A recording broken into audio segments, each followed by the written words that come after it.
À cette étape du journal, nous recevons notre invité. Je vous l'annonçais, il s'agit de M. Ndiak Fall.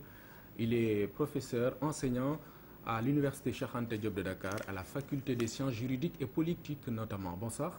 Bonsoir, M. Ning. Alors, le prétexte, c'est le débat autour de la CREI, la Cour de répression de l'enrichissement illicite. Alors, beaucoup d'avis sont exprimés selon les positions, bien sûr, des uns et des autres. Alors, la première question, est-ce que la CREI a une existence légale? La réponse est oui. Autrement dit, la CREI existe. Contrairement à certaines assertions, la CREI n'a pas été supprimée. On a indiqué que par la loi de 84 portant réforme de l'organisation judiciaire, on aurait supprimé la CREI. Cette vision des choses est inexacte, puisque la loi 84-19 du 2 février 1984 procède à une abrogation de l'ordonnance de 1960 qui fixait l'organisation judiciaire de la République du Sénégal.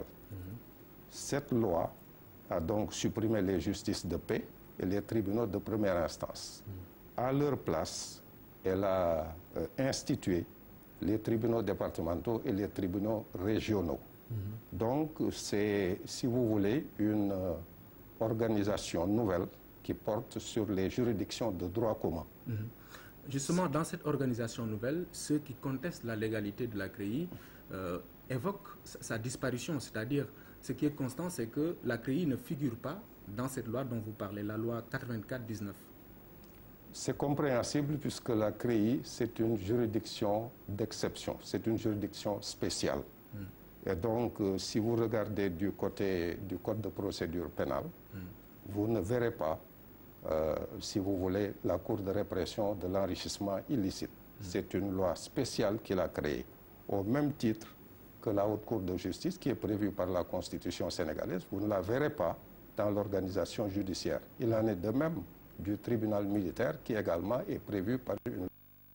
Ce sont des juridictions d'exception. Donc le fait que la loi ne cite pas la CREI ne veut pas dire qu'elle n'est pas légale? Pas du tout. La légalité, c'est quoi? C'est quelque chose qui est prévu par la loi. Donc, dès l'instant qu'une loi instaure une juridiction, cette juridiction est légale. Il ne faut pas confondre l'imperfection qui serait liée à la constitution d'une juridiction et son illégalité. D'accord. Alors, aujourd'hui, il y a polémique, hein, je le disais tout à l'heure.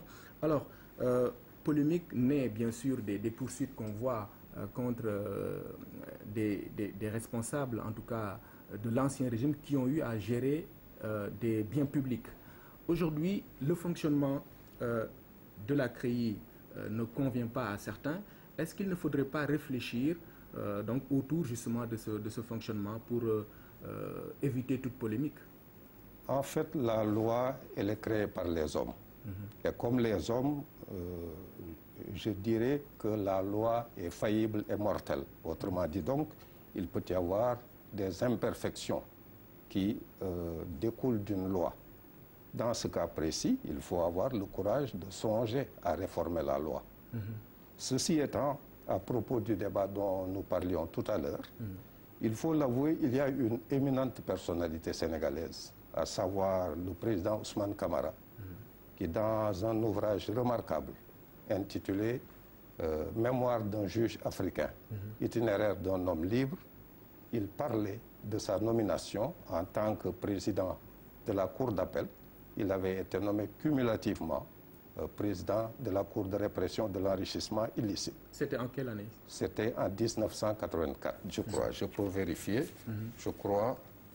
Attendez rapidement. D'accord. C'était en 1984, par un décret numéro 84-1357 du 13 novembre 1984. Donc ça c'est pour confirmer la légalité de la CREI? Oui, tenez-vous bien.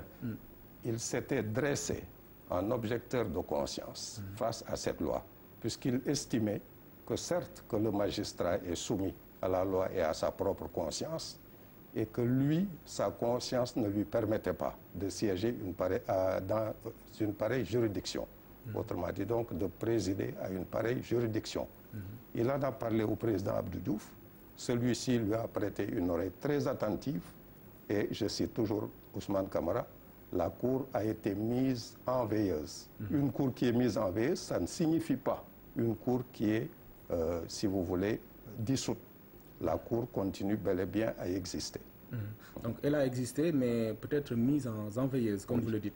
Je reviens sur le fonctionnement, parce que certains qui contestent la légalité de la CREI reviennent toujours sur ce fonctionnement-là, disant qu'il ne répond pas, ce fonctionnement, au principe du droit. Parce qu'on le sait, il y a une absence, il y a une sorte d'absence de voie de recours pour ceux qui sont poursuivis. Oui, effectivement.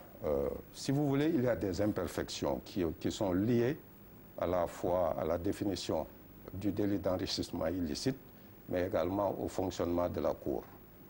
Tout d'abord, la Cour de répression de l'enrichissement illicite, elle statue en premier et dernier ressort.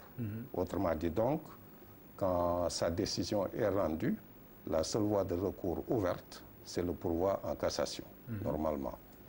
Ceci étant également, la loi sur l'enrichissement illicite porte une entorse à certains principes. Par exemple, la présomption d'innocence. Oui.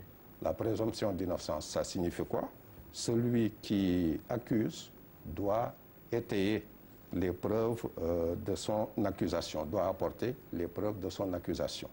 Or, ici, c'est la personne soupçonnée qui doit rapporter la preuve de son innocence. On parle du renversement de la charge de la preuve. Tout à fait. Indépendamment de cela, il y a également une entorse au principe de ce qu'on appelle la liberté de la preuve en matière pénale. Autrement dit, le juge pénal peut s'appuyer sur n'importe quel élément de preuve pour, en quelque sorte, se forger une conviction. C'est ça ce qu'on appelle le principe de l'intime conviction du juge.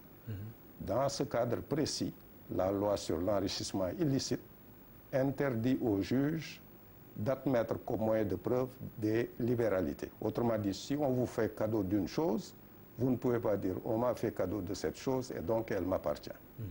Donc, sur ce plan précis, le juge a les mains liées. Indépendamment de cela également, il y a une entorse au principe de la non-rétroactivité de la loi pénale, puisque peu importe le moment où vous êtes enrichi, dès l'instant que, si vous voulez, il y a une mise en demeure et que vous êtes dans l'impossibilité de prouver en quelque sorte la licéité de de vos revenus, quelle que soit donc la durée dans le temps de cet enrichissement, vous êtes considéré comme coupable du délit d'enrichissement illicite. À mon avis, cela porte une atteinte au principe, si vous voulez, du respect du délai de prescription de l'action publique. La plupart des personnes ou des responsables poursuivis dans le cadre de l'enrichissement illicite évoquent leur posture d'anciens ministres de la République. Est-ce que cette fonction-là peut être considérée comme une excuse dans le cadre des poursuites? En fait, excuse, c'est trop dire. C'est que, si vous voulez, quand l'enrichissement s'est déroulé à l'occasion des fonctions ministérielles, normalement, l'auteur de cet enrichissement dispose de ce qu'on appelle un privilège de juridiction.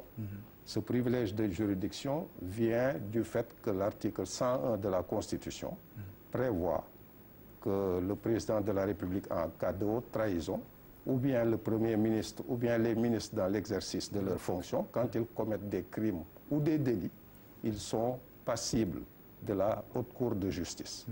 Donc, sur ce plan précis, en principe, un ancien ministre qui s'est enrichi à l'occasion de sa fonction, il devrait relever de la Haute Cour de justice. D'accord. Donc, au final, on peut dire que la CREI est bien légale, mais on peut discuter de son fonctionnement. Oui, puisque, si vous voulez, je vous l'ai dit tout à l'heure, la loi, elle est faite par les hommes. Donc, il est toujours possible de songer à modifier la loi dans le sens d'un meilleur fonctionnement de la justice. Merci beaucoup, M. Ndiak Fall. Je vous remercie. Je rappelle que vous êtes enseignant à l'Université Cheikh Anta Diop de Dakar, à la faculté